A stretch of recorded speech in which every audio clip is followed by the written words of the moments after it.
मंथन।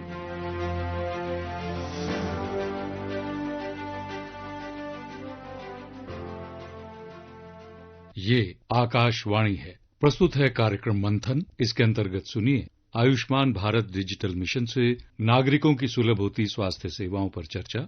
इसमें भाग ले रहे हैं अखिल भारतीय आयुर्विज्ञान संस्थान बिलासपुर के अध्यक्ष डॉक्टर एन.के. अरोड़ा। कार्यक्रम का संचालन कर रही हैं श्रेया पाठक। नमस्कार, आप सुन रहे हैं आकाशवाणी का विशेष कार्यक्रम मंथन। आज के इस अंक में हम चर्चा करेंगे आयुष्मान भारत डिजिटल मिशन की। आज हमारे साथ जुड़ रहे हैं doctor NK. Arora, president AIIMS Bilaspur. Doctor Arora, आपका आकाशवाणी के इस विशेष कार्यक्रम में हार्दिक स्वागत है। धन्यवाद श्रेया जी, आमंत्रित करने के लिए। धन्यवाद सर। सर, मेरा पहला प्रश्न जो आपसे रहेगा वो ये रहेगा कि हमारे श्रोताओं को आप ये सरल शब्दों में बताइए कि आयुष्मान भारत डिजिटल मिशन क्या है और इसकी आवश्यकता हमें क्यों महसूस हुई। तो ये डिजिटल मिशन के बारे में बात करने से पहले मैं अपने श्रोताओं से एक सवाल भी पूछना चाहता हूं और उसका जवाब भी मैं ही दूंगा। और वो सवाल ये है कि कोविड के दौरान जब कोविड का टीकाकरण हो रहा था, तब हम सबको याद है कि किस तरीके से कोविन पर हम लोगों को अपॉइंटमेंट मिल जा रहा था और साथ ही साथ जब पहला टीका लगता था तो उसका सर्टिफिकेट आ जाता था, दूसरा हो तो फिर सर्टिफिकेट, दूसरे के लिए हमें याददाश्त हमें याद कराया जाता था और दोनों टीके लगने के बाद हमें सर्टिफिकेट मिल जाता था कि हम पूर्णतः अब सुरक्षित हैं कोविड से। तो इस प्रकार ये कमाल और ये जो हमारा अनुभव रहा है उसका कारण डिजिटलाइजेशन था। और इसी डिजिटलाइजेशन को अब एबीडेम या आयुष्मान भारत डिजिटल मिशन के संदर्भ में सोचूं तो ये एक बहुत बड़ा परिवर्तनकारी कदम है सरकार की तरफ से, जिससे हमें स्वास्थ्य सेवाएं सुविधापूर्वक मिल सकें, स्वास्थ्य से संबंधित जितनी भी जरूरतें हैं वो पूरी हो सकें। और इसमें दो चीजें और हैं, तो एक तो सुविधा बढ़ जाए, लेकिन साथ ही साथ इसमें ट्रांसपेरेंसी, यानी कि जो कुछ हो रहा है वो साफ ढंग से पता चलता रहे, ये इस एबीडेम का बहुत बड़ा उद्देश्य है। और जैसा कि श्रेया जी ने हमको बताया कि चाहे वो हम आयुष्मान भारत कार्ड की बात करते हैं, हम इंश्योरेंस की बात करते हैं, सब जगह, और अभी आभा आईडी है, आभा आईडी के बारे में आगे चलकर हम बात करेंगे, ये किस तरीके से हमारी स्वास्थ्य संबंधी जरूरतों को पूरा करता है और जीवन के हर पहलू में ही नहीं लेकिन मेरे पूरे परिवार की स्वास्थ्य की जो जरूरतें हैं उनको पूरा करेगा बिना किसी परेशानी के। तो डॉक्टर अरोड़ा, जैसे अभी आपने आभा हेल्थ आईडी की बात की, तो उसी से जुड़ा मेरा अगला प्रश्न ये होगा कि इस मिशन का सबसे प्रमुख आधार अगर हम देखें तो आभा हेल्थ आईडी ही है। तो आम नागरिक के लिए यह कितनी उपयोगी है और इससे इलाज की जो प्रक्रिया है उसमें किस तरह आसानी लाई जा सकती है? आभा आईडी का मतलब ये है कि जब भी हम कहीं हॉस्पिटल में जाते हैं या किसी हेल्थ फैसिलिटी में जाते हैं, बड़े अस्पताल में जाते हैं, तो हमें एक ओपीडी कार्ड मिलता है या हमें वहां का रजिस्ट्रेशन मिलता है। और हर जगह जैसे नई जगह जाते हैं तो हमें नया कार्ड मिलता है। आभा आईडी का मतलब ये है कि मेरे पास जो आभा आईडी है, मैं किसी भी अस्पताल में जाऊंगा, किसी भी स्वास्थ्य फैसिलिटी में जाऊंगा, तो मेरे को हर बार वही आभा आईडी मेरा रहेगा। इसके साथ साथ एक और भी फायदा ये है, जो सबसे बड़ा फायदा है, कि जो मेरे को अभी तक इलाज दिया गया है डिफरेंट इंस्टीट्यूशंस में, डिफरेंट फैसिलिटीज में, वो भी उसके अंदर एंटर्ड रहेगा। तो मेरे का एक तरीके से एक व्यक्ति का जो स्वास्थ्य संबंधी पूरा इतिहास है वो इकट्ठा एक जगह मिल जाता। मेरे को अपने साथ कागज ले जाने की जहमत नहीं उठानी पड़ेगी, उसके लिए परेशानी नहीं होगी। हम लोगों से कागज गुम हो जाते हैं। इसी तरीके से जो जांचें कराई होती हैं वो कभी समय पे मिलती हैं कि नहीं मिलती हैं, पता नहीं चलता कि कब कराई गई थी। लेकिन आभा आईडी का मुख्य उद्देश्य ये है कि सारा मेरा जो स्वास्थ्य संबंधी इतिहास है वो एक जगह इकट्ठा हो जाता रहता है। और दूसरा ये है कि मैं एक जगह से दूसरी जगह,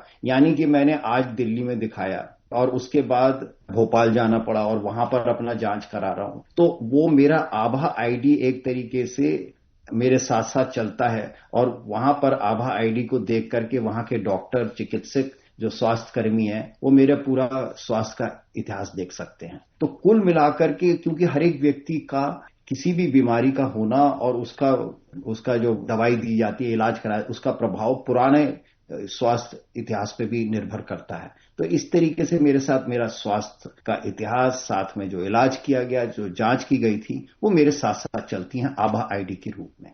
डॉक्टर अरोड़ा, तो अभी आपने जैसे बताया कि आभा हेल्थ आईडी से हम किस तरह से ये जो डिजिटल स्वास्थ्य यात्रा है ये काफी आसान हुई है। आप इसे भारत की डिजिटल स्वास्थ्य यात्रा में कितना महत्वपूर्ण पड़ाव समझते हैं? ये तो आमूल परिवर्तन रहेगा। जिस तरीके से शुरू में जब आधार का नंबर दिया जा रहा था, आधार नंबर किया जा रहा था, लोगों के मन में संशय था, लोगों को पता नहीं चलता था। इसी तरीके से आभा आईडी जो है, हमारा हेल्थ आईडी जो है, ये एक आमूल परिवर्तन है कि जिसको कहते हैं इलेक्ट्रॉनिक मेडिकल रिकॉर्ड हमारे साथ साथ रहेगा हमेशा के लिए। और मेरे को बहुत ज्यादा अपने ध्यान नहीं रखने की जरूरत है। आप लोगों ने डिजी लॉकर के बारे में सुना है, जिसमें हम अपने जरूरी कागजात संभाल के रखते हैं इलेक्ट्रॉनिकली। ये उसी तरीके से जो हमारे स्वास्थ्य के जरूरी कागज हैं, वो सारे मेरा एक तरीके से मेरे लिए लॉकर बन जाता है डिजिटल स्पेस में। मेरे को याद रहे न रहे, डॉक्टर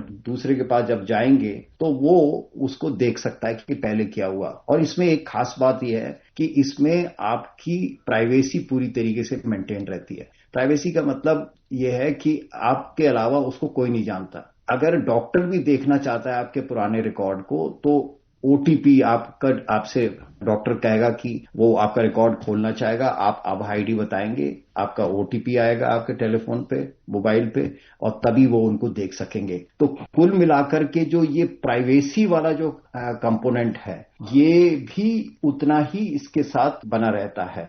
और कुल मिलाकर ये हम चाहते हैं कि जो मेरी बीमारी है, मेरी जो स्वास्थ्य संबंधी जो स्थिति है, उसमें गोपनीयता बनी रहे। तो वो गोपनीयता भी बनी रहती है और वो किसी को जरूर कि दूसरे को पता चले, ऐसा नहीं होता। इवन डॉक्टर भी अगर देखना चाहेगा तो वो आपके परमिशन के बिना उस रिकॉर्ड को नहीं देख सकता। तो डॉक्टर अरोड़ा, जैसे कि अभी आपने गोपनीयता की बात की, तो उसी से जुड़ा मेरा अगला प्रश्न ये होगा कि जैसे हम डिजिटल स्वास्थ्य रिकॉर्ड और एआई के बढ़ते उपयोग के साथ लोगों के मन में जो डेटा सुरक्षा और गोपनीयता को लेकर काफी सवाल रहते हैं, जिसकी अभी आपने चर्चा भी की, तो आयुष्मान भारत डिजिटल मिशन जो है ये इन चिंताओं का समाधान किस प्रकार करता है? तो जैसे कि मैंने उदाहरण दिया कि आभा आईडी के थ्रू आपका रिकॉर्ड आपका डॉक्टर भी नहीं देख सकता, वो केवल आपका रिकॉर्ड है। और इसी तरीके से ये भी सुनिश्चित किया गया है कि ये रिकॉर्ड किसी भी तरीके से कोई और ना देख सके। तो गोपनीयता के लिए विशेष ध्यान रखा गया है। जिस तरीके से आधार के बारे में है, तो आधार की भी गोपनीयता बनी हुई है, उसी तरीके से आभा आईडी की गोपनीयता भी पूर्ण तरह सुरक्षित की गई है। और उसमें कई लेयर्स हैं सुरक्षा के कारण, जिसको फायरवॉल्स कहते हैं, कि उसको कोई देख ना सके। और कुल मिलाकर के ये जो मन में एक चिंता है एक आम व्यक्ति के मन में, तो मैं उसका पूर्णतः उसको कहूंगा कि निराकरण करें उस चिंता से, कि ये पूर्णतः गोपनीय है। आपकी जो स्वास्थ्य संबंधी इंफॉर्मेशन है, सूचना है, वो किसी को भी नहीं पता चल सकती, अनलेस अगर आप खुद नहीं बताना चाहें तो। जी, मेरा आपसे अगला प्रश्न होगा कि ये जो नई आरोग्य सेतु 2.0 ऐप है, जिसमें हम स्वास्थ्य रिकॉर्ड हो या ऑनलाइन अपॉइंटमेंट, बीमा जानकारी या फिर जो एआई आधारित स्वास्थ्य सेवाओं जैसी कई सुविधाएं जो इसमें जोड़ी गई हैं, तो आपको क्या लगता है कि यह जो प्लेटफॉर्म है, ये एक ऐसा प्लेटफॉर्म कैसे बने जहां नागरिकों को लगभग सभी डिजिटल स्वास्थ्य सेवाएं एक ही जगह पे मिल सकती हैं? तो इसके बारे में हमारे श्रोताओं को अगर आप सरल शब्दों में बता सकें। आरोग्य सेतु, फिर मैं आपको कोविड के दौरान ले जाऊंगा। आरोग्य सेतु 1.0 जो था वो कोविड के साथ बना था जी। और उसमें ये था कि अगर आपको कोविड के इलाज से संबंधित कुछ सूचना चाहिए, आपको अपने आसपास कितने मरीज हैं उनके बारे में पता करना है, आपके निकटतम स्वास्थ्य केंद्र कौन सा है जहां पर आपको इलाज मिल सकता है या जहां पर जांच की जा सकती है, वो उसमें था। तो आरोग्य सेतु 2.0 जो है वो उसका आगे विकास किया गया है कि अब मेरे को अपनी स्वास्थ्य संबंधी जो समस्याएं हैं उसको किस तरीके से इस्तेमाल कर सकता हूं, सबसे नजदीकी कौन सी स्वास्थ्य सेवा है जहां पर मैं जा सकता हूं। एक उदाहरण के लिए, रात को मध्य रात्रि में कोई महिला प्रसव में जाती है, उसको मतलब पेन्स शुरू हो जाते हैं और उसको अब किस अस्पताल में ले जाऊं, तो ये आरोग्य सेतु से मेरे को पता चल सकेगा कि कहां कहां डिलीवरी की सर्विसेज उपलब्ध हैं। इसी तरीके से किसी को दिल संबंधी परेशानी है या जिगर संबंधी परेशानी है और वो चाहता है कि उसके सबसे नजदीक और विभिन्न प्रकार के जो ऑप्शंस हैं बीमारी को देखने के लिए वो कहां कहां उपलब्ध हैं, वो करा जा सकता है। तो कुल मिलाकर के आपको ये समझ आएगा कि ये हम सब लोगों को जरूरत होती है इन सारी जरूरतों का, और खास तौर पे इमरजेंसी के दौरान ये बहुत महत्वपूर्ण हो जाता है। तो मेरे को किसी से पूछने की जरूरत नहीं है, मैंने आरोग्य सेतु खोल करके और जो मेरी स्वास्थ्य समस्या है वो उसमें डाली और कहा कि भाई मेरे को कहाँ जाना चाहिए, तो वो आपको एक गाइडेंस दिया जा सकता है। तो कुल मिलाकर के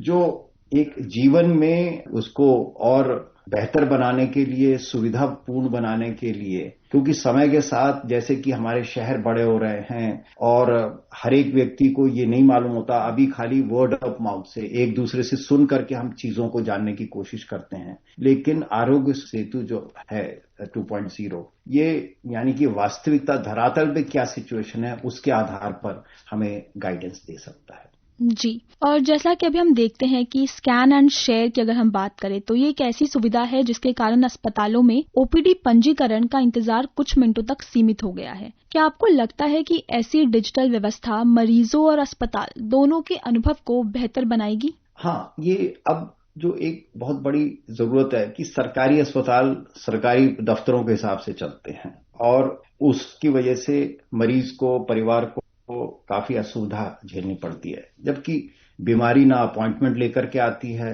और जब हमें जरूरत होती है तब हमें चिकित्सा और चिकित्सा कर्मी की जरूरत होती है। तो डिजिटलाइजेशन से और एक टेलीमेडिसिन की बेसिस पर हमें जिस समय 24 घंटे में जिस समय जो सुविधाओं की जरूरत है उसको हम एक्सेस कर सकते हैं। और खास तौर पे ये देखा गया है कि जो चिकित्सा संस्थान है, हेल्थ फैसिलिटीज हैं, वहां पर टेलीमेडिसिन की सर्विसेज अब काफी लंबे समय तक उपलब्ध होती हैं, जिससे कि हम उनसे बिना वहां पर व्यक्तिगत तौर पे जाए हुए हमें कंसल्टेशन मिल सकती है। इसके अलावा एक और भी फायदा है और वो ये है कि मैं किसी बड़े अस्पताल में मेरा कोई इलाज चल रहा है, मेरी सर्जरी हुई है, अब उसको डॉक्टर के पास 2 महीने बाद या 1 महीने बाद या 3 महीने बाद दोबारा दिखाना है और डॉक्टर के पास मैं जाता हूं और 5 मिनट मेरे से पूछता है और वो कहता है अब मैंने मतलब 2 दिन खर्च करके गया हूं अस्पताल में। तो इस तरह से फॉलो अप के लिए भी जो टेलीमेडिसिन है या ये डिजिटलाइजेशन का सारा जो इकोसिस्टम है वो बहुत हेल्पफुल है, मेरे को जाने की जरूरत नहीं है। एक और चीज भी करी जा रही है कि अगर जरूरत पड़े तो जो मेरा स्थानीय डॉक्टर है उसके बारे में बताया जा सकता है कि भाई आप चले जाइए इनके पास, ये आपकी देखभाल उतनी अच्छी करेंगे जितने एक बड़े संस्थान में किया गया था। तो कुल मिलाकर ये डिजिटल इकोसिस्टम मेरे जीवन में एक उसको बेहतरी ला रहा है, उसमें सुविधाजनक बना रहा है और मेरी जो छोटी छोटी परेशानियां हैं उसको कम करने का प्रयास है। जी, तो जैसा डॉक्टर एनके अरोड़ा ने हमें बताया कि आयुष्मान भारत डिजिटल मिशन के विभिन्न पहलू हैं और इस चर्चा से यह स्पष्ट है कि डिजिटल तकनीक केवल सुविधाएं बढ़ाने का माध्यम नहीं है, बल्कि स्वास्थ्य सेवाओं को अधिक सुलभ, तेज, सुरक्षित और पारदर्शी बनाने का प्रभावी साधन भी है। इसी संदेश के साथ ये कार्यक्रम मंथन के लिए हमारे साथ जुड़ने के लिए डॉक्टर एनके अरोड़ा का हम बहुत बहुत धन्यवाद करते हैं। उन्होंने हमें आयुष्मान भारत डिजिटल मिशन के विभिन्न पहलुओं पर बेहद सरल और महत्वपूर्ण जानकारी दी। इसके लिए आपका बहुत बहुत धन्यवाद। श्रेया जी, धन्यवाद। अभी आप सुन रहे थे आयुष्मान भारत डिजिटल मिशन से नागरिकों की सुलभ होती स्वास्थ्य सेवाओं पर चर्चा। इसमें भाग ले रहे थे अखिल भारतीय आयुर्विज्ञान संस्थान बिलासपुर के अध्यक्ष डॉक्टर एनके अरोड़ा। कार्यक्रम का संचालन कर रही थी श्रेया पाठक। ये कार्यक्रम आकाशवाणी के समाचार सेवा प्रभाग द्वारा प्रस्तुत किया गया। इसे आप हमारे mobile app news on AIR और YouTube channel news on AIR official पर भी सुन सकते हैं।